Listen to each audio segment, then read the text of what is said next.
కొత్త సంవత్సరం రాగానే అందరూ చేసే మొదటి పని ఇంట్లోని కొత్త క్యాలెండర్ తెచ్చుకోవడం. అయితే వాస్తు శాస్త్రం ప్రకారం మనకు ఎన్నో నియమాలు, నిబంధనల గురించి చెప్తోంది. క్యాలెండర్ గురించి తెలియజేయడం జరిగింది.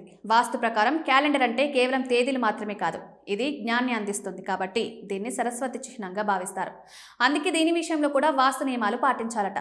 క్యాలెండర్ పై నక్షత్రాలు, గ్రహాలు, తిథి, వారాలు, ఋతువులు, పక్షం ఇలా ఎన్నో వివరాలను తెలియజేస్తుంది.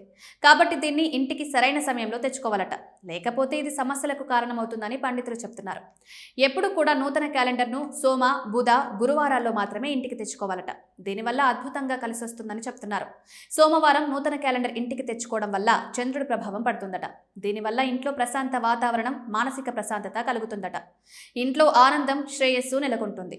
బుధవారం ఇంటికి క్యాలెండర్ తెచ్చుకోవడం వల్ల ఇంట్లోని వారికి కెరీర్ పరంగా విజయం చేకూరుతుందని వాస్తు నిపుణులు చెప్తున్నారు. గురువారం నూతన క్యాలెండర్ తెచ్చుకోవడం వల్ల ఆర్థిక శ్రేయస్సు, అదృష్టంపై కూడా ఆధారపడి ఉంటుందట.